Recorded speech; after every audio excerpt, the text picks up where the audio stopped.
সে একটা সত্যিকারের ভালো অ্যাপয়েন্টমেন্ট দিলেন। তিনি আমাদের প্রিয় ডক্টর খলিলুর রহমানকে উপদেষ্টার মর্যাদায় তার হাই রিপ্রেজেন্টেটিভ হিসেবে নিয়োগ দিয়েছেন। সম্প্রতি আমি খলিল ভাইকে দুইবার ইন্টারভিউ করছিলাম, যেগুলো আপনারা অনেকেই দেখছেন। এই দুইটা যারা দেখেননি তাদের জন্য লিঙ্ক ডেসক্রিপশন বক্সে দিয়ে দিচ্ছি। আমাকে অনেকেই বলছেন এগুলো ছিল মাস্টার ক্লাস ইন্টারভিউ। খলিল ভাই, আপনাকে প্রাণ ঢালা অভিনন্দন, শুভেচ্ছা। বাংলাদেশের 1 নম্বর আন্তর্জাতিক সমস্যা অর্থাৎ রোহিঙ্গা সমস্যার গুরুভার এখন আপনার স্কন্ধে। সেই সাথে যোগ হয়েছে অগ্রাধিকারমূলক বিষয়াবলী। হাই রিপ্রেজেন্টেটিভ পদবিটা অত্যন্ত উপযুক্ত হয়েছে। এতে কইরা দেশে বিদেশে উভয় জায়গাতেই প্রধান উপদেষ্টার উচ্চ প্রতিনিধি হিসাবে আপনি দায়িত্ব পালন করতে পারবেন।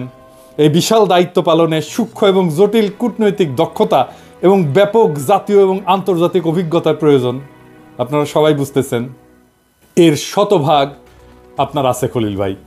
এছাড়া তত্ত্বাবধায়ক সরকারের প্রধান উপদেষ্টার দপ্তরে নিবিড়ভাবে কাজ করার পূর্ব অভিজ্ঞতাও আপনার আছে। এটা হয়তো অনেকেই জানে না। তাই আপনি এই দায়িত্ব পালনে পুরোপুরি সফল হবেন সে বিষয়ে আমি নিঃসন্দেহ। 6টা কারণে আমি খলিল ভাইয়ের এই নতুন দায়িত্ব গ্রহণে আনন্দিত। আসেন দেখি সেগুলো কি কি। প্রথমত, জুলাই বিপ্লবে তার অবদান। আপনারা পর্দায় যে বিধ্বংসী পিনাকিকে দেখছেন, সেই পিনাকির সারথি ছিলেন খলিল ভাই। আমি নিজেকে বলি অর্জুন আর খলিল ভাইকে শ্রীকৃষ্ণ। এটা একটু ব্যাখ্যা করি। গল্পটা মহাভারতের। চাচাতো ভাইদের মধ্যে রাজ্য নিয়ে যুদ্ধ। এক পক্ষের সেনাপতি অর্জুন ভালো ধনুর্ধর, ভালো যোদ্ধা, কিন্তু বিপক্ষে অনেক বীর আছে যারা অর্জুনের চাইতে খারাপ না যুদ্ধবিদ্যায়, ধনুর্ধর হিসাবেও খারাপ না, কেউ বরং ভালো। তো এই অর্জুনকে শ্রীকৃষ্ণ বিজয়ী করবেন, এমনভাবে বিজয়ী করবেন যে সাফল্যটা অর্জুনের বলে মনে হয়। তো ভগবান হইয়াও তিনি অর্জুনের রথের সারথি হন, পুরা যুদ্ধে পরামর্শ দিয়া, উপদেশ দিয়া, কাউন্সেলিং কইরা, এমনকি অর্জুনের প্রাণ বাঁচায় শ্রীকৃষ্ণ অর্জুনকে যুদ্ধ জয় করে দেন। শ্রীকৃষ্ণ না থাকলে ওই যুদ্ধে অর্জুনের বিজয়ী হওয়ার বিন্দুমাত্র সম্ভাবনা ছিল না। এই যুদ্ধের শুরুতে তো বিপক্ষ শিবিরে আত্মীয় স্বজন দেইকা অর্জুন ধনুর্বাণ ত্যাগ করে বলছে, তাইলে হালায় যুদ্ধেই যাবো না। তারে যুদ্ধে নামানোর জন্য যা যা কইয়া শ্রীকৃষ্ণ অর্জুনকে মোটিভেট করেছিল সেটাই হইতেছে গীতা। যাই হোক, গত 3 বছর খলিল ভাইয়ের সাথে আমার দিনে অন্তত 1.5 থেকে 2 ঘন্টা কথা হইতো। অফিস থাকলে আমি অফিসের শেষে জিমে যাই, আপনারা জানেন। জিম থেকে বাইরে হইয়া আমি হাঁটতে হাঁটতে খলিল ভাইকে কল দিতাম। সেই কলটা বাসায় আইসা শেষ হইতো আমার ডিনারের আগে। মাঝে ডিনার করতে করতে ওনার সাথে কথা চালায় যেতাম। কিভাবে কখন কোন ন্যারেটিভ যাবে সেটা ঠিক করতাম আমরা, একে অন্যকে চ্যালেঞ্জ করতাম। খলিল ভাই গ্রাউন্ড লেভেল থেকে প্রত্যেকটা এপিসোডের ফিডব্যাক নিয়ে দিতেন আমাকে প্রত্যেক দিন। আরও একজন দিতেন আমাকে ফিডব্যাক, তিনি হচ্ছেন শফিক রেহমান। কোন কথা কিভাবে বলতে হবে, কোনটা ভালো হয়েছে, কোনটা অতটা ভালো হয়নি, খুঁটায় ফিডব্যাক দিতেন শফিক ভাই।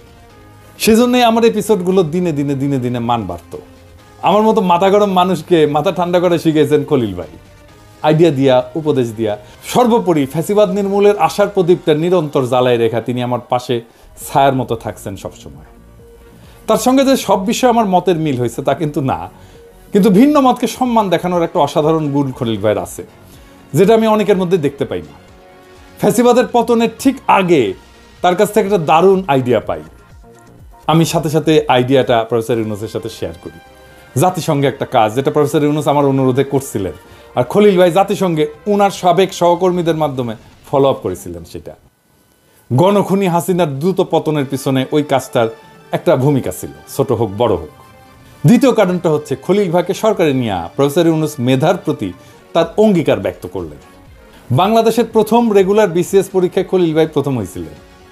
ওই সময় 1600 নম্বরের পরীক্ষা হইতো। একই বছর ঢাকা বিশ্ববিদ্যালয়ের অর্থনীতিতে MA পরীক্ষায় তিনি প্রথম শ্রেণীতে প্রথম হন। 3 বছরের কম সময়ের মধ্যে আমেরিকার 2টা শীর্ষ শিক্ষা প্রতিষ্ঠান থেকে তিনি আইন এবং কূটনীতিতে MA এবং অর্থনীতিতে PhD ডিগ্রি অর্জন করেন। এবং তারপরে অনেকে থেকে যায় আমেরিকায়, উনি থাকেন নাই, দেশে ফিরে আসেন। এরপর বাংলাদেশ সরকার এবং জাতিসংঘের বিভিন্ন গুরুত্বপূর্ণ পদে তিনি সাফল্যের সঙ্গে কাজ করেন। এই যে আপনারা দেখেন না যে আমাদের গার্মেন্টস সেক্টর এত দ্রুত প্রসার লাভ করলো, তার একটা প্রধান কারণ হচ্ছে বিশ্বের বাজারে শুল্কমুক্ত প্রবেশাধিকার পাওয়া। স্বল্পোন্নত দেশগুলোর পণ্যের শুল্কমুক্ত সুবিধার প্রধান আর্কিটেক্ট এই খলিল ভাই। এছাড়া সততা আর সৌজন্যে খলিল ভাইয়ের জুড়ি পাওয়া মুশকিল। ওনার সাথে 3 বছর আমার যে আলাপগুলো হয়েছে, প্রত্যেকটা আলাপ থেকে কিছু না কিছু আমি শিখছি। যা আমার চিন্তাকে গড়ে তুলছে। তৃতীয় কারণটা হচ্ছে রোহিঙ্গা ইস্যুটাকে প্রফেসর ইউনূস তার সর্বোচ্চ অগ্রাধিকার সমূহের সাথে যুক্ত করছে। আগে তিনি বলছেন যে এটা হচ্ছে বাংলাদেশের সবচেয়ে বড় আন্তর্জাতিক সমস্যা, আমাদের জাতীয় নিরাপত্তার ইস্যুটাও এটার সাথে গভীরভাবে জড়িত। নির্মম গণহত্যার শিকার একটা অসহায় জনগোষ্ঠীর নিরাপদে এবং সকল অধিকার সহ প্রত্যাবর্ষণের বিষয়টা নিয়ে গণখুনি হাসিনা কোনো ধরনের উল্লেখযোগ্য উদ্যোগী নেয় না, এবং ডাইনি রোহিঙ্গাদের আশ্রয় দিছিল নোবেল পুরস্কার পাওয়ার অসৎ এবং কুৎসিত আকাঙ্ক্ষায়। নোবেল পাওয়ার কারণে প্রফেসর ইউনূস সারা বিশ্বে বাংলাদেশের মুখচ্ছবি হিসেবে আবির্ভূত হয়েছেন, এমনকি মুজিবের ইমেজকেও অনেক গুণ ছাপায় গেছেন তিনি। এইটা হাসিনার গায়ে জ্বালা ধরায় দেয়। কিন্তু যখন সে দেখলো যে এই পুরস্কার পাওয়ার কোনো উপায় বা সম্ভাবনা নাই, তখন থেকে রোহিঙ্গা ইস্যুকে সে চরম অবহেলার দৃষ্টিতে দেখছে। এ বিষয়ে ইন্ডিয়ার লাইনকে সে অন্ধভাবে অনুসরণ করছে, এমনকি গণহত্যাকারী ঘৃণিত মায়ানমার জান্তা, যারা কিনা বাংলাদেশের সাথে চরম শত্রুতামূলক আচরণ করছে, তাদের কাছে নতজানু হয়ে থাকছে। ফলে জাতীয় এবং আন্তর্জাতিক অগ্রাধিকার তালিকা থেকে এই ইস্যুটা প্রায় খসে পড়ছে। প্রফেসর ইউনূসকে শুকরিয়া, তিনি এই টপ প্রায়োরিটি ইস্যুটাকে পুনরুজ্জীবিত করার মহৎ উদ্যোগ গ্রহণ করছেন এবং খলিল ভাইয়ের মতো একজন মেধাবী, দক্ষ এবং যোগ্য ব্যক্তিকে এই দায়িত্বটা দিচ্ছেন। চতুর্থ কারণ হচ্ছে যে খলিল ভাইকে সরকারে নেওয়ার মাধ্যমে দেরিতে হইলেও প্রফেসর ইউনূস জুলাই বিপ্লবে বেসরকারি বিশ্ববিদ্যালয়ের অবদানকে স্বীকৃতি দিলেন। আন্দোলনে বেসরকারি বিশ্ববিদ্যালয়ের ছাত্রছাত্রীরা বিশাল ভূমিকা পালন করছেন, তাদের অনেকে আত্মদান করছেন। এর মধ্যে আছে ইস্ট ওয়েস্ট বিশ্ববিদ্যালয়ের ছাত্র শিক্ষক কর্মকর্তাদের একটা বিরাট অবদান। খলিল ভাই এই বিশ্ববিদ্যালয়ের অন্যতম প্রতিষ্ঠাতা এবং ট্রাস্টি বোর্ডের একজন সদস্য। 5 নম্বর কারণ হচ্ছে দীর্ঘকাল প্রবাসে থেকেও খলিল ভাই খাঁটি বাংলাদেশি রয়ে গেছে। বছর 4 আগে তিনি আমেরিকান নাগরিকত্ব লাভের যোগ্যতা অর্জন করছিলেন, তা সত্ত্বেও তিনি আমেরিকান নাগরিকত্বের জন্য আবেদন করেননি। আমি মেলাবার জিজ্ঞেস করছি উনাকে এই কারণটা, উনি এড়ায় গেছেন। একবার উনি বলছেন যে আমেরিকান নাগরিকত্ব গ্রহণের শপথ গ্রহণের প্রক্রিয়ায় বাংলাদেশের নাগরিকত্বের সাথে সকল সম্পর্ক ছিন্ন করতে হয়। এক সময় জাতিসংঘে বাংলাদেশের পতাকা হাতে নিয়ে নিজ দেশে প্রতিনিধিত্ব করছেন, সেই কারণে বাংলাদেশের সাথে তার সম্পর্ক ছিন্ন করাটা তার পক্ষে কষ্টকর বোধ হয়েছে। এখনো তাই তার হাতে শুধু বাংলাদেশের পাসপোর্ট, অন্য কোনো দেশের পাসপোর্ট নাই।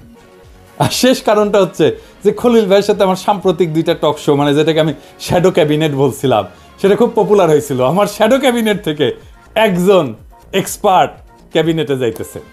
বিভিন্ন বিষয়ে খলিল ভাইয়ের গভীর জ্ঞান, অভিজ্ঞতা এবং ব্যক্তিত্ব ব্যাপকভাবে প্রশংসিত হয়েছিল। কিন্তু ওই টক শো এর পরে অনেকে আমাকে ব্যক্তিগতভাবে বলছেন যে এটা ছিল মাস্টার ক্লাস ইন্টারভিউ। অসংখ্য শ্রোতা কমেন্ট করছিলেন প্রফেসর ইউনূস যেন খলিল ভাইকে তার সরকারে অন্তর্ভুক্ত করেন। তিনি তাদের চাওয়া পূর্ণ করছেন। আমার এবং আমার শ্রোতা দর্শকদের তরফ থেকে প্রফেসর ইউনূসকে এই জন্য অতিরিক্ত সাধুবাদ জানাচ্ছি। এইবার করে লাইন ধরতে পারে কেউ কেউ আমার চ্যানেলের শ্যাডো ক্যাবিনেটে আসার জন্যে, বুঝছাও। তবে এই পুরা বিষয়টায় আমার আরো একজনকে ধন্যবাদ দেওয়ার দরকার আছে। তিনি হইলেন খলিল ভাইয়ের স্ত্রী সাথী ভাবি। কারণটা একটু বিশদ খুলে বলি আর কি, অনেকে হয়তো জানেন না, খলিল ভাই হয়তো কোনোদিন বলেন নাই। সাথী ভাবিও কিন্তু ঢাকা বিশ্ববিদ্যালয়ের অর্থনীতি বিভাগে খুব ভালো ছাত্রী ছিলেন। পরে বস্টনের নর্থ ইস্টার্ন ইউনিভার্সিটি থেকে অর্থনীতিতে MS করেন। এই সময় জেনেভায় জাতিসংঘে পাবলিকেশনস অফিসার হিসেবে কর্মরত ছিলেন তিনি। কিন্তু সন্তানদের বড় করার প্রায়োরিটি মনে করায় তিনি তা কন্টিনিউ করেননি চাকরিটা। সন্তানদের বড় করাতেই তিনি তার সমস্ত সময় এবং এনার্জি ব্যয় করছেন।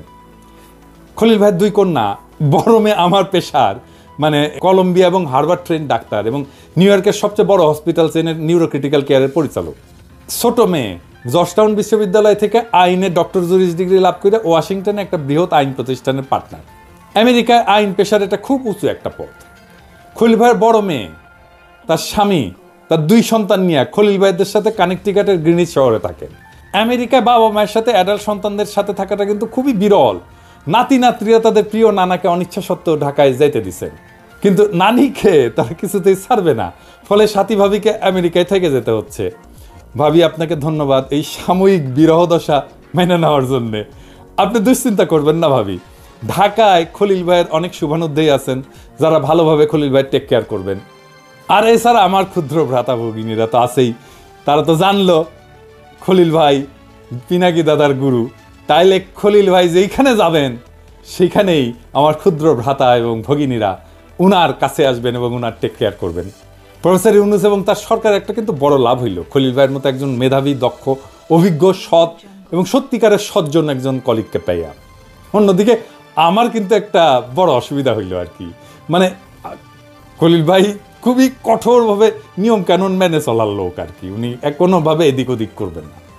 নতুন দায়িত্ব পালনকালে তিনি আমাকে এতকাল ধরে যে সাহায্য করছেন, যে উপদেশ দিচ্ছেন, যে পরামর্শ দিচ্ছেন, যেভাবে পাশে ছিলেন ছায়া হইয়া, সেটা তিনি পারবেন না এবং এটা উনি করবেনও না, আমি জানি। আমি এটা খুবই মিস করব। মানে খলিল ভাই আমার বড় ভাইয়ের মতো ছিলেন আর কি। তবে দেশ এবং জাতির জন্য তিনি যে অবদান রাখবেন এটা আমার দৃঢ় বিশ্বাস। তার তুলনায় আমার এই অসুবিধা সামান্য ক্ষতি বলে আমি মেনে নিছি। আপনার এই নতুন যাত্রা শুভ হোক খলিল ভাই, মাই কমান্ডার। স্যালুট আপনাকে।